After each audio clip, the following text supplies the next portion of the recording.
Hi Robert, how are you? I'm good, thanks. Before we talk about the new record, I'd like to go back a little bit.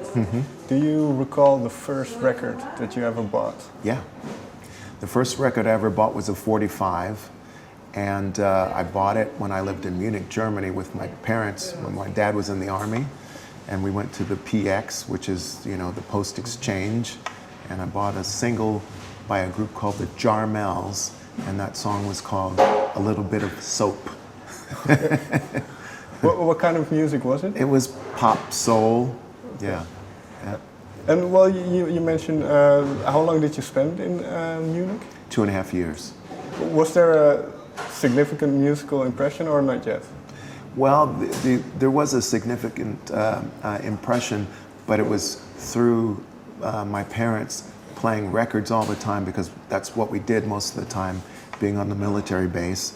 Our form of entertainment was buying records. Right. And we bought ourselves a family stereo. We bought a big Grundig stereo system, you know, big console with a turntable, and then we bought a tape deck, and it had a radio, and we bought lots of records.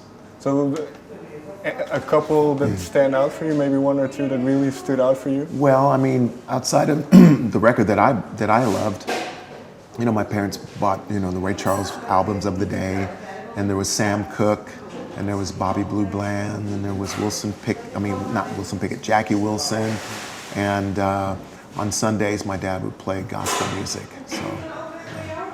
And was it around the same time that you started picking up the guitar as well? No, at that time in Germany I played piano for a couple of years. I took lessons for about 2 years while we were there. And it wasn't until we moved back to the States. We moved from Munich, we moved to just south of Tacoma, Washington, which is near Seattle, Washington, on a military base there. And I was there when the Beatles came to America for the first time. And I saw them. It was 50 years ago this year when the Beatles came out.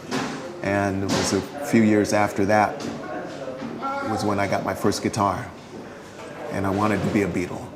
So was there maybe a song that you played that they played and you heard it and you thought, well, that's what I want to play? So. Well, I mean, is it Please Please Me or Well, I Want to Hold Your Hand, and any of those tunes. I just wanted to, you know, I wanted a guitar because I saw the girls screaming at the Beatles. But then you also have a history in playing piano. Why did you, in a sense, switch to the guitar then?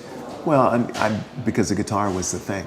The guys were playing the guitars, you know. Nobody was playing the piano, you know, and the guitars were the thing. And when did singing come into all of this? Well, singing for me, I mean, I sang along with those early records, you know, and anything else that was on the radio. It wasn't just the Beatles, it was just music in general. And when I started playing guitar, all the kids who were like me who played guitar, we wanted just to learn the guitar. We played everything that came out. But I never sung in a band until there were a couple of situations. We always had a lead singer in the early bands that I was in.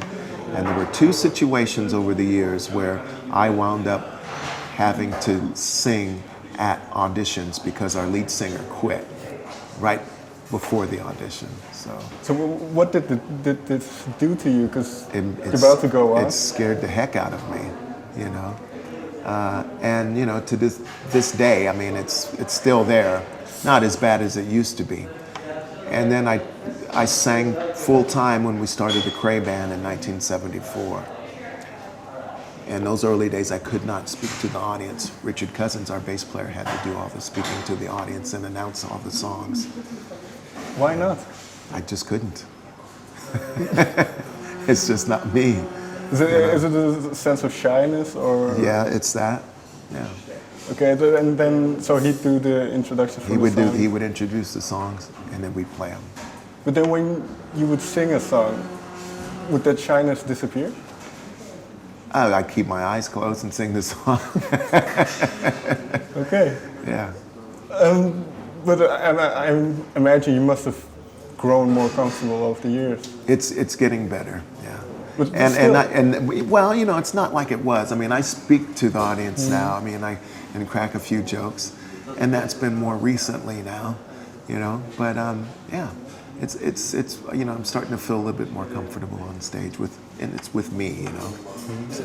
But is you say that feeling more comfortable with me, do you mean about your talent as a musician? Just or? being more comfortable on stage. Okay. Yeah. So this is sort of stage fright you have to get over. That there's a point where right before going on stage, and once you first hit the stage, where you don't know where you stand yet.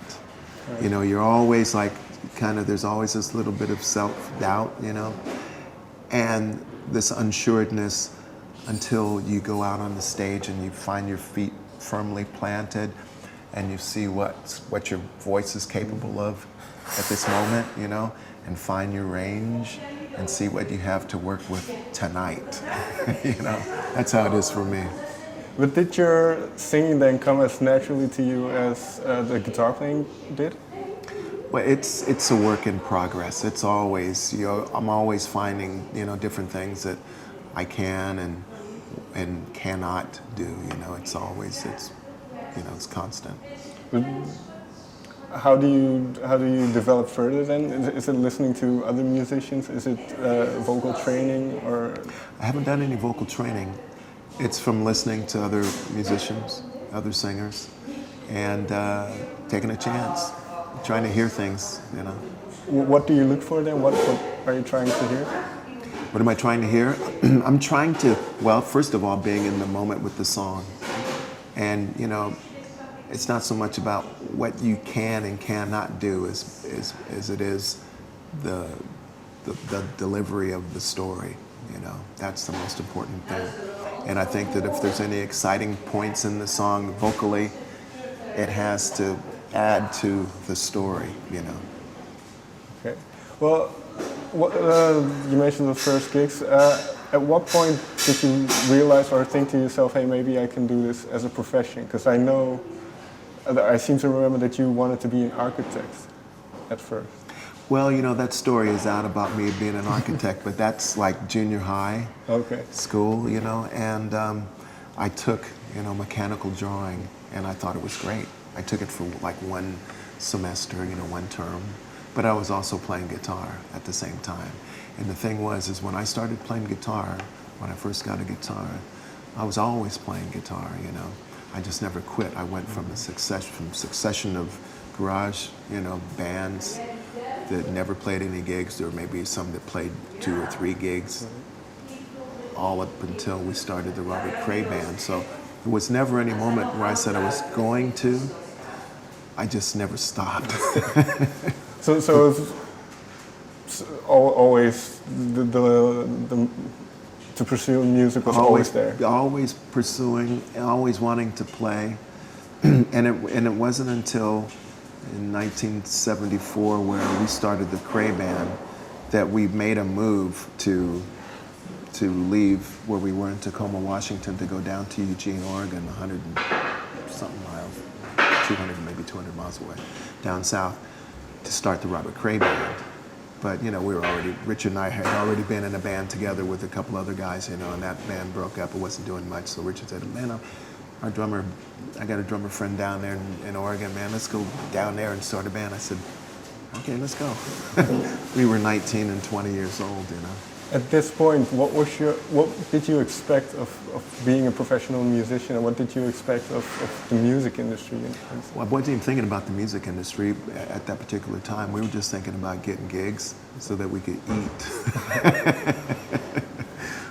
We were already living away from home, you know, and it was just about getting gigs and, you know, being able to play the music that we wanted to do, because we wanted to play blues and rhythm and blues, you know, and we weren't concerned about that, but the music wasn't being played on the radio, so we weren't thinking about record deal or anything like that, you know. We were just, you know, wanted to do gigs and have fun. So, but I assume there was a certain amount of ambition at that point. There was ambition. There was ambition to be good, you know. There was always these dreams, you know, because as teenage kids, before we left there, you know, and there was, you know, we had a few other buddies who we all shared that common interest in blues and rhythm and blues, and we had our heroes, you know, and our heroes were were like, you know, the blues cats that the other teenagers weren't listening to. So we were fans of Muddy Waters and Howlin' Wolf and Magic Sam and Otis Rush and all that stuff like that. And we saw Albert Collins play a lot, so we all wanted to be like those guys. And we had dreams of being bluesmen, you know. So that was our dream. But we, you know, we started a band to play that kind of music, and, you know, we just played, you know.